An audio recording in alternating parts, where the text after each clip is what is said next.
आज हम लोग यहाँ एक रियल शूट पे हैं और सब स्टूडेंट्स भी हैं जॉइन फिल्म्स एकेडमी के।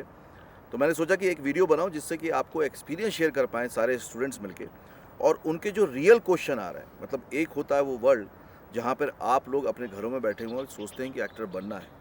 तो ये कुछ स्टूडेंट हैं जो लकीली उस एनवायरनमेंट में आ गए जहाँ पे शूट हो रहा है। उसके बाद क्वेश्चंस कैसे बदलते हैं, क्या नए क्वेश्चंस पैदा होते हैं, आज हम उस पर ये क्लास कर रहे हैं। तो ये मास्टर क्लास से आपको भी बहुत कुछ सीखने को मिलेगा। तो रैंडमली जो भी आप लोग को पूछना हो आप लोग पूछ सकते हो। जॉइन फिल्म्स में और भी बहुत सारे वीडियो अवेलेबल हैं जिनसे कि आपको प्रॉपर प्रोफेशनल गाइडेंस मिलेगी। भले ही आप एक्टर बनना चाहते हो, राइटर बनना चाहते हो, फिल्म मेकर बनना चाहते हो, सिंगर बनना चाहते हो, आपको हर तरह के इस पर वीडियो मिलेंगे। भले वो फेक ऑडिशंस पे हो कि ऑडिशन कैसे देने चाहिए, इस पर भी डिटेल वीडियो अवेलेबल है। सर मेरा एक क्वेश्चन है कि जैसे कि अभी यहाँ पे जो मनाली में मैं यहाँ पे शूट करना है, उसके 3 दिन पहले ही मतलब मैं एक वेब सीरीज़ करके आया जिसमें मुझे 3 दिन का मेरा किरदार था पुलिस कांस्टेबल का। ठीक है। तो वहाँ का जो एक्सपीरियंस और यहाँ का एक्सपीरियंस, यहाँ पे जब भी मैंने उस टाइम पे जब फर्स्ट टाइम मैंने मतलब कैमरा फेस किया, और वो 2 दिन मैंने पहले जो निकाले, मतलब इतना नर्वसनेस था। मतलब लाइफ में फर्स्ट टाइम, अभी तक मैं मतलब वीडियो और टीवी में और उसमें देख रहा था, जब मैं रियल में कैमरा के सामने जब आया तो 2 दिन बहुत ही नर्वस था, बहुत फंबलिंग भी हुआ। उसके बाद में वो करके आया, उसके बाद में यहाँ पे मैं इतना एनवायरनमेंट में मतलब रिलैक्स फील हो गया कि मेरे लिए कुछ नया, मतलब जैसे कि कैमरा फेसिंग मैंने 2-3 शॉट भी दिए, तो उस टाइम में मुझे इतना लगा नहीं। जैसे हम लोग सोचते थे कि भाई कैमरा फेसिंग में बड़े बड़े स्टार लोगों को बहुत मतलब फर्स्ट टाइम जो है वो नर्वसनेस होती है। तो वो नर्वसनेस कहीं ना कहीं मैं जब फर्स्ट शूट करके आया तो थोड़ी मेरी कम गई। तो मेरा ये सवाल है कि सर क्या ये हमेशा होता है, या मतलब कैमरा फेसिंग या तो एनवायरनमेंट के हिसाब से हमारे दिमाग में ऐसा आ जाता है कि नहीं ये मैं नहीं कर पाऊँगा? आपका कहने का मतलब ये है कि जब आप ट्रेनिंग लेते हो एक्टिंग की तब बात अलग हो जाती है। हाँ। लेकिन उसके बाद जब शूट पे जाते हैं तो एक नर्वसनेस आती है। यस। पहली बात तो ये समझ लो कि नर्वसनेस कोई प्रॉब्लम नहीं है, नर्वसनेस ना होना प्रॉब्लम है। नर्वसनेस ना हो। राइट। हाँ, नर्वसनेस हमारा एक सिम्टम है कि हम थोड़े से कॉन्शियस हो जाते हैं, थोड़े से फोकस हो जाते हैं, और वो एज ए ह्यूमन बीइंग भी हमारे लिए ज़रूरी है। आप रास्ते भी चलते हो तो कॉन्शियस होते हो ना, एक्चुअली आप थोड़े से डरे हुए हो कि कोई आपको टक्कर मार के ना चला जाए। इसी तरह से जब वो डर होता है तो आप कॉन्शियस हो जाते हो, आप ज़्यादा फोकस्ड हो जाते हो, वो ज़रूरी है। मतलब अमिताभ बच्चन आज भी कहते हैं कि मैं जब पहले दिन जाता हूँ किसी भी शूट पे और पहला टेक देता हूँ तो मैं नर्वस होता हूँ। इट मीन्स कि आप सिंसियर हो। जिस दिन ओवर कॉन्फिडेंस आ जाएगा उस दिन नर्वसनेस चली जाएगी। नर्वसनेस से आप लर्निंग मोड में होते हो ना, राइट। कि यार मुझे ध्यान से करना है। बचपन से हमने क्या सुना है? ध्यान से करना, ध्यान से चलना, ध्यान से पढ़ना। ध्यान क्या है? यही तो है कि फोकस्ड रहो। तो एक्चुअली वही हम लोग क्या सोचते हैं, यार नर्वस हूँ मतलब ना मैं अंडर कॉन्फिडेंट हूँ। ये सोच गलत है हमारी। कोई भी काम आप जब पहली बार करते हो तो आप नर्वस होते हो। जब पहली बार लड़की को आई लव यू बोला था नर्वस थे, फिर आदत पड़ गई, प्ले बॉय बन गए तो फिर नर्वस नहीं थे। लेकिन तब आप सिंसियर नहीं थे, तब आप सीरियस नहीं थे, है ना। तो ऐसे ही जब आप पहले दिन जॉब पे गए थे, पहले दिन इंटरव्यू दिया था, जब भी कोई काम पहली बार किया था आप हल्के नर्वस थे, और उस नर्वसनेस ने आपको एकदम अच्छा प्रोफेशनल बनाया, क्योंकि आपने सोचा नहीं ऐसे काम करना पड़ता है ना। तो नर्वसनेस होना कोई प्रॉब्लम नहीं है, वो अच्छा ही है कि आप नर्वस होते हो। इसका मतलब आज भी आप तवज्जो देते हो कि यार आज नया दिन है, नया प्रोजेक्ट है, नया डायरेक्टर है, नया प्रोजेक्ट है, तो मुझे थोड़ा ध्यान रखना है। जिस दिन आप इसको कैजुअल ले लोगे, ये एंटरटेनमेंट बिजनेस है but it's a very serious business. आप देखते हो ना कितने सिंसियरिटी के साथ करते हैं। पब्लिक के लिए एंटरटेनमेंट है बट हमारे लिए तो एक बिजनेस है और सीरियस है ना? और अगर इसको थोड़ा सा और मोल्ड करके चले, अब जो हम लोग ने अपनी क्लास में बात करी है, सीखा है कि बीइंग ए एक्टर हम लोग सर्विस प्रोवाइडर है। तो सर्विस प्रोवाइडर जब भी किसी को अपनी सर्विस देता है तो क्या नर्वस नहीं होता? होता है। बहुत सारे सवाल आ जाते हैं उसके मन में कि सही होगा कि नहीं होगा। जैसे ही नया कस्टमर आया वो नर्वस होगा,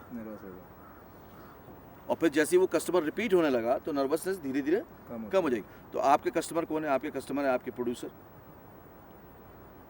आपके डायरेक्टर, आपके टेक्नीशियन। हमारा परसेप्शन गलत क्या है कि हम सोचते हैं ऑडियंस हमारा कस्टमर है, वो बाद में आएगा। अगर कोई प्रोड्यूसर डायरेक्टर आपको हायर नहीं करेगा, ऑडियंस कहाँ से आएगी? तो आप पूरी तवज्जो दो प्रोड्यूसर को, डायरेक्टर को, टेक्नीशियंस को, वो आपके बायर हैं। और अगर आपके बायर ने आपको हायर करके अच्छे से प्रेजेंट कर दिया तो ऑडियंस आपका बाय प्रोडक्ट है। राइट, क्लियर हो रहा है ना? Right, right sir. ये एक लेयर है, उसको समझना बहुत जरूरी है। ऑडियंस नहीं है, अभी तक हमारे को लगता है हम एक्टर बनेंगे ऑडियंस का प्यार मिलेगा। अरे प्यार तो तब मिलेगा जब कोई प्रोड्यूसर हायर करेगा, और प्रोड्यूसर तब हायर करेगा जब आप सिंसियर हो, सिंसियर होंगे। जब आप एक्टिव हो गए, प्रोफेशनल हो गए, नहीं तो हायर क्यों करेगा? तो ऑडियंस को तो माइंड से निकाल दो। वो तो वो बोनस है, वो आशीर्वाद है जो जिस दिन मिलेगा तो मज़ा आ जाएगा। क्योंकि आज तक तो अपने सारा पड़ोसी प्यार नहीं करता था अपन से, आज इतनी सारी जनता प्यार कर रही है। जी, लोग पूछ रहे हैं, फोटो खिंचा रहे हैं, हाँ, है ना? जो स्कूल के दोस्त थे या जो आसपास के दोस्त थे, वो जो नहीं खिंचवाते थे वो सब खिंचवाना शुरू कर देते, है ना? जो बोलता था कि ये कुछ नहीं कर पाएगा ज़िंदगी में, बोलता मुझे तो मालूम था ये एक दिन करेगा, है ना? मैं तो जानता था कि ये टैलेंटेड है। ये सब बाय प्रोडक्ट है, ये तो मिलेगा। लेकिन be conscious, be sincere, producer के लिए और डायरेक्टर के लिए और टेक्नीशियन जितने भी हैं, चाहे वो स्पॉट दादा हो, चाहे वो लाइट मैन हो, ये लोगों की मेहनत से आप वो फेस बन के उभरोगे पर्दे पे जिसको ऑडियंस पसंद करेगी। जी, आज से बिल्कुल इनको लोकल गॉड मानो, माई बाप मानो, भगवान मानो। ये हैं तो वो आएंगे, हाँ, ये नहीं है तो कुछ ये तो वो नहीं दिखेंगे भी नहीं। अभी खुद के घर वाले पूछना शुरू कर देंगे 6 महीने बाद, बेटा क्या चल रहा, चल नौकरी वोकरी कर, शादी वादी करे, तेरी बच्चे अच्छे ला के दे तो हमारा बुढ़ापा कटे, है ना? बाकी और कोई मतलब नहीं है। तो इनके प्रति सिंसियर हो जाओ। और नर्वसनेस अच्छा है, नर्वसनेस बुरी चीज़ नहीं है, वो अच्छा है। तो दिमाग में वो आ जाता है कि मतलब कभी कैमरा के सामने या कुछ कैसे भी अगर लुक देना है या कुछ डायलॉग्स देना है, तो दिमाग में, जहन में आ जाता है कि मैं कैमरा के सामने हूँ, तो कहीं ना कहीं वो फंबलिंग होना चालू कर जाता है, वो अंदर से मतलब समझिए। तो अब इस क्वेश्चन को थोड़ा सा एक्सटेंड करते हैं कि नर्वसनेस होगी, नॉर्मल चीज़, मतलब डर, डर सबको होता है, लेकिन डर अगर डरा के हमको घर में बैठा दे तो गड़बड़ है। और डर को कैसे जीत के आगे बढ़ना है वो हमें काम करना है। तो इसका बहुत नॉर्मल सा फार्मूला बताता हूँ। जैसे ही आपको डर लगा, डर लगेगा, है ना? और ये जो हम लोग सोचते हैं या बोलते हैं ना, आप किसी से बोलोगे यार मैं नर्वस हो रहा हूँ, यही आपके आसपास के दोस्त क्या समझेंगे, अरे बी कॉन्फिडेंट यार, सब अच्छा होगा। लेकिन वो कितना भी बोले, बोल बच्चन दे, होता नहीं है। इसकी कोई चाइनीज गोली नहीं आती कि सारा कॉन्फिडेंस आ जाएगा, पॉसिबल नहीं है। इसका एक ही तरीका है, जैसे ही नर्वस हुए, हमने कौन सी एक्सरसाइज सीखी थी, गेट इनटू द करेक्टर। जैसे ही आप बोलने लगते हो माइंड फोकस हो जाता है, और जैसे आप नहीं बोलते हो माइंड 20 थॉट लेकर आएगा, वो आपको और डराता जाएगा। डर कैसा राक्षस है, अगर उसको आप वो खुराक देते जाओगे वो बढ़ता जाएगा, और चुप रहने से वो खुराक बढ़ जाती है। तो चुप मत रहो, बड़बड़ाना शुरू कर दो about the situation, about the character, जो हम लोगों ने एक्सरसाइज की है। उससे क्या होगा कि आप उस जोन में आ जाओगे, उस जगह फोकस हो जाओगे, और डर धीरे धीरे चला जाएगा। राइट, वो जो एक्सरसाइज की थी ना हमने, हाँ, तो वो लूप बना लो, get into the character, visualisation and performance. पूरे टाइम अगर 3 चीज़ पे हमने फोकस कर दिया, उसके बाद डर नहीं लगेगा। क्योंकि माइंड 2 ही थॉट पे से एक पकड़ रहा है। पहली बार क्या थॉट पकड़ रहा है, अरे यार कैसे होगा, कैसे होगा। अब वो बेचारा डायरेक्टर आपको बता भी रहा है, लेकिन आपका दिमाग डर में लगा है, आप सुन ही नहीं रहे, आपका माइंड अपने डर में ही जा रहा है। जी, लेकिन अगर आपने गेट इनटू द कैरेक्टर में गए, आप फोकस्ड हो गए, तो अब वो जो भी आपको ब्रीफ दे रहा है आप सुन पाओगे, आप समझ पाओगे, ओके मुझे ऐसा करना है। अपन ने सीखा ना एक्टिंग में हाँ, कि दिमाग को बेवकूफ़ बनाना ज़रूरी है, जी, यही है, और इसके अलावा कुछ नहीं है। तो अगर आपको नहीं आया टैकल करना और आपने माइंड को कंट्रोल नहीं किया, तो माइंड जब कंट्रोल करेगा तो बर्बाद कर देगा, वो और डराता जाएगा, और डराता जाएगा, और डराता जाएगा, फिर नहीं बोला जाएगा। तो वो 2 एक्सरसाइज जो हमने सीखी हैं उनको बस इम्प्लीमेंट कर दो, डर निकल जाएगा। क्लियर है? ओके, और कोई क्वेश्चन? सर एक एक्सपीरियंस शेयर करना चाहता हाँ, हूँ। मतलब मैंने यहाँ पे जो देखा ना, वो ये देखा यहाँ पे फील्ड में आने के बाद में कि एक चाहे स्पॉट से लेके कितने, तो एक तो डिपार्टमेंट्स होते हैं जो कि हमें पता भी नहीं था, कि बस हम ये देखते थे कैमरे के आगे आ गए और परफॉर्म कर देना। बट वो उनके पीछे उनकी मेहनत, कि एक एक लाइट या एक एक शॉट के लिए वो कितना मेहनत कर रहे हैं कि यहाँ लाइट प्रॉपर आ रही है नहीं या नहीं, या फिर साउंड जो है हमारा अच्छे से कर रहा है या नहीं, मतलब एक एक चीज़ की एक हमें मतलब जो मिथ था ना वो माइंड से निकला। तो अभी थोड़ा सा ये चीज़ है कि ये जो डिपार्टमेंट्स हैं इनके मतलब जो काम है, हम तो मतलब अपन तो कुछ भी नहीं कर रहे अगर एक चीज़ देखा जाए तो, लेकिन ये लोग इतना मेहनत कर रहे हैं तो उससे हमें थोड़ा डेडिकेशन मिल गई कि आगे हमारा भी जो काम है एक्टिंग का उस पर भी हमें बहुत फोकस करना पड़ा। राइट। देखो ये एक रियल एक्सपीरियंस है, नहीं तो अभी तक आपको सोशल मीडिया क्या बता रहा है, dark side of the industry, black side of the industry. अबे इंडस्ट्री को देखा कहाँ तुमने? राइट सर 26 डिपार्टमेंट्स है मतलब अभी 32 हाँ, मतलब अभी जो मैंने पूछा था 26 मुझे बोला। और जैसे स्पॉट दादा हो गए या लाइट के जो बंदे हो गए, मतलब हम देखते हैं जैसे हमारा शॉट ख़त्म होता है, मतलब दूसरा शॉट लगने वाला होता है तो वो यहाँ से लाइट उठा के वहाँ पे, मतलब उनके पास ब्रेक ही नहीं। जैसे हम तो बैठ भी लेते हैं, दूसरा चीज़ के कैमरे का एंगल किस तरह से होता है, जैसे हम ऊपर खड़े हैं तो वो कैसे लिया जाएगा, क्लोजअप कैसे लिया जाए, तो कहीं ना कहीं पहले पता था मगर इतना क्लोजली नहीं पता था। क्योंकि जब हमने मॉनिटर में देखा कि यार कैसा हो रहा है, जैसे अंदर जो लीड हीरोइन है जो वो कर रहे हैं तो वो किस तरह से खड़े हो रहे हैं या किस तरह से डायलॉग बोल रहे हैं, वो आवाज़ में कितना फ्रिक्वेंट रखना पड़ेगा, किस तरह से बोलना।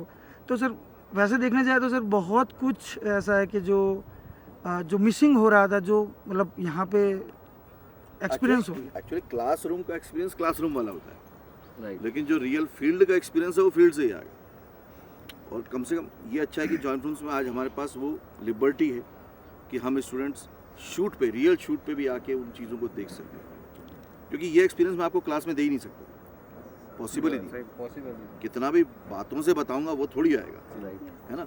जैसे मान लीजिए आप बहुत तैयारी करके आए और डायरेक्टर ने किसी वजह से डांट दिया, अब वो साइकोलॉजिकल एक ट्रीट है, उसको कैसे आप गो थ्रू करते हो वो तो आपको उस टाइम ही सीखने को मिलेगा ना। और वो तो होगा, हर जगह होगा, उसको आप रोक नहीं सकते हो, क्योंकि एक डायरेक्टर पे पूरे दिन के शेड्यूल का बहुत सारा प्रेशर होता है। आप लोग को नहीं पता है, बिंगे प्रोड्यूसर हम हो गए या जो सीनियर प्रोडक्शन वाले लोग होते हैं, वो बस इशारों में जाके डायरेक्टर से पूछते थे कितना हो जाएगा, टाइम है, ये तुमको नहीं मालूम होता है, वो भी प्रेशर में होता है, क्योंकि उसके बाद भी टाइमलाइन तो है ना। टाइमलाइन पे और उस टाइम पे एक्टर से ज़रा सी गलती से उसको रीशूट करना पड़ता है, रीटेक करना पड़ता है, और वो आपको क्यों लाड़ में लेकर आएगा, क्यों लाएगा? सही बात। यू आर हायर्ड ना। तो डायरेक्टर के पॉइंट ऑफ व्यू से आप एक प्रोफेशनल एक्टर हो, उसके पॉइंट ऑफ व्यू से उसको जो चाहिए वो चाहिए। आप ये तो नहीं बोल सकते सर मैं फ्रेशर हूँ सर, बोला घर जा, सही बात है ना। उसको क्या मतलब, उसको अपना बेस्ट आउटपुट देना है, उसके लिए उसको बेस्ट लोग चाहिए। हाँ। और आप घर से आए थे कि मैं बेस्ट हूँ, मुझे चांस दो, तो तुम्हें चांस दिया तो प्रूव करो कि बेस्ट हो। राइट। फिर आप ये नहीं बोल सकते नहीं सर एक्चुअली क्या है, वो तो हम तो क्या सर घर के ही हैं ना, जॉइंट फिल्म्स एकेडमी के हैं सर, ऐसे मत बात करो सर है ना, हमने तो फीस दी है सर, ऐसा थोड़ी होता है वो नहीं कर सकते जी। आपको उस टाइम पे एज ए एक्टर प्रूव करना पड़ेगा कि जो आप डिमांड कर रहे हो, क्योंकि मैं एक सर्विस प्रोवाइडर हूँ। सर्विस प्रोवाइडर एक्सक्यूज नहीं दे सकता ना, जी। हाँ। कैसे देगा? सही तो नहीं देगा। नहीं दे सकते। और सर्विस प्रोवाइडर अगर एक्सक्यूज देगा या सर्विस प्रोवाइडर बोलेगा नहीं ये मेरे से नहीं हो पाएगा, तो क्या उसको वो क्लाइंट दोबारा हायर करेगा? नहीं, तो क्या ऑडियंस मिलेगी?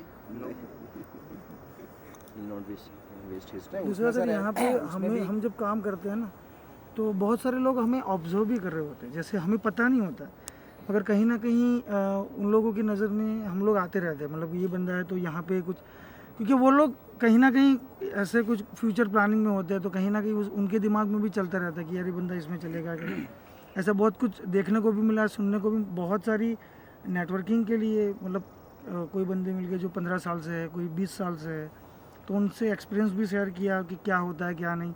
हम ऐसे चिढ़ जाते हैं यार कि सुबह से बुला लिया है और शाम को हुआ तो क्यों बुलाया। अरे यार जो लीड एक्टर है वो बोल रहे हैं यार हमें 6 बंदा बिठाया है, तो यार सीधी बात है, हम जब सुनते हैं तो यार हमें लगता है यार हम खामा का परेशान हो रहे हैं, वो बैठ रहे हैं तो हम तो कुछ नहीं है उसके सामने। तो कहीं ना कहीं वो पॉजिटिविटी भी हमने देखी है कि यार ये चीज़ हमें रखनी पड़ेगी कि वो कुछ ना कुछ होता है कि वो मतलब चलाना ही पड़ेगा, वो चीज़ ऐसी नहीं है कि जो हमें छोड़नी है। बिल्कुल सही कह रहे हो। क्या हुआ कल का इंसिडेंट, परसों गाना करते हुए केशव के अंगूठे में चोट लग गई, ठीक है। सुबह मेरे पास खबर आई कि यार वो उसको चलने में प्रॉब्लम आ रहा है, बहुत पेन है। हम लोग बैठे थे, तो मैंने बोला ठीक है उसको थोड़ा सा डिले करो उसका शूट, उसको रहने दो। लेकिन उससे कल मुझे व्हाट्सअप दिखाया कि मैं सुबह से पूछ रहा हूँ मेरा कॉल टाइम क्या, मैं यहाँ बैठने के लिए नहीं आया हूँ, आराम करने के लिए, मैं यहाँ काम करने के लिए आया हूँ, जबकि वो मेन लीड है। अब हमने अभी तक मेन लीड के बारे में क्या सुना है, बड़े टेंट्रम होते हैं, एटीट्यूड होता है, कोई माँ आई माँ होता है, कुछ नहीं था। वो घूम रहा था कि मैं वॉक करने गया, देखा कि सब कुछ ठीक है, क्योंकि मेरी हड्डी हिल रही, इसका मतलब टूटी नहीं है। उसने इतना भी चेक कर लिया। तो मैंने उसको बोला यार मैं तो सोचा कि हीरो को आराम दें, तो बोला नहीं बहन जी मेरे को तो काम करता। मैंने चल 2 बजे के बाद करवाता। 3 बजे मैंने एक शॉट का पूछा दादा से, तो उन्होंने बोला हाँ हो जाएगा, तो कर लेते हैं। उसका पूरा मेकअप कराया गया, उसको तैयार कराया गया, और वो तैयार होके जब आया तो जब तक एक शॉट डिले हो गया था,